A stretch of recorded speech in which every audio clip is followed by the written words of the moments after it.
Pernah nggak sih, kamu merasa harus mengecek pintu sudah terkunci atau belum, bahkan setelah yakin 100% tadi udah dicek? Atau mungkin ada teman yang nggak bisa tenang kalau barang-barangnya nggak tersusun dengan rapi, sesuai pola tertentu? Nah, itu bukan sekadar perfeksionisme atau kebiasaan biasa loh. Bisa jadi itu tanda dari Obsessive Compulsive Disorder atau OCD. OCD adalah gangguan mental yang ditandai dengan obsesi dan kompulsi.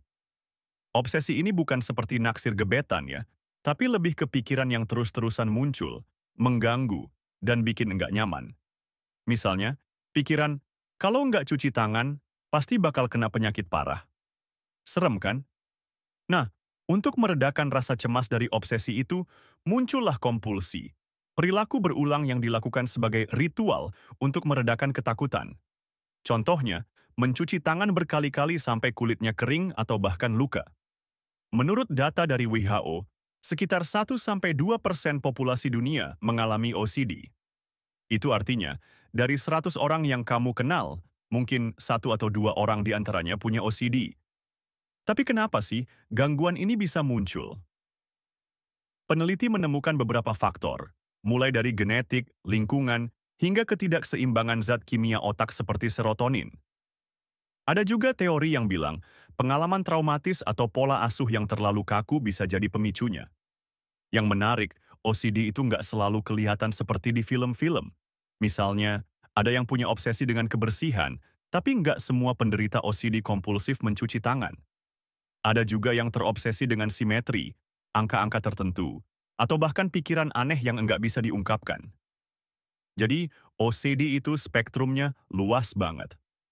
Oke, kita bahas lebih dalam soal obsesi dan kompulsi ini. Bayangkan, kamu lagi santai nonton Netflix, tiba-tiba muncul pikiran, bagaimana kalau aku lupa mematikan kompor dan rumah kebakaran?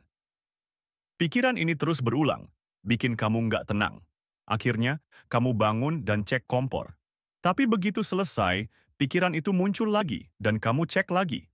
Siklus ini bisa berlangsung lama banget, bikin energi terkuras habis. Yang lebih mengkhawatirkan, OCD bisa berdampak besar pada kualitas hidup. Banyak penderita yang merasa terjebak, nggak bisa menikmati aktivitas sehari-hari karena harus terus-terusan melakukan ritual kompulsif. Beberapa bahkan sampai merasa malu atau takut dihakimi, jadi mereka memilih menyembunyikan kondisinya. Tapi tenang, OCD itu bisa diatasi kok. Salah satu cara yang paling efektif adalah terapi kognitif perilaku atau CBT. Dalam terapi ini, penderita diajak untuk menghadapi ketakutannya secara perlahan, tanpa melakukan kompulsi. Misalnya, orang yang takut kotor akan diminta menyentuh benda kotor tanpa mencuci tangan setelahnya. Lama-lama, otak akan belajar bahwa ketakutan itu sebenarnya nggak beralasan. Selain itu, ada juga pengobatan dengan obat-obatan seperti antidepresan yang membantu mengatur keseimbangan kimia di otak. Tapi ingat, nggak semua OCD perlu diobati dengan obat ya. Kadang, terapi saja sudah cukup efektif. Yang nggak kalah penting, kita harus paham bahwa OCD bukan soal lemah mental atau sekadar perfeksionis. Ini gangguan serius yang butuh pemahaman dan dukungan. Kalau kamu punya teman atau keluarga yang menunjukkan gejala OCD, coba dengarkan mereka tanpa menghakimi.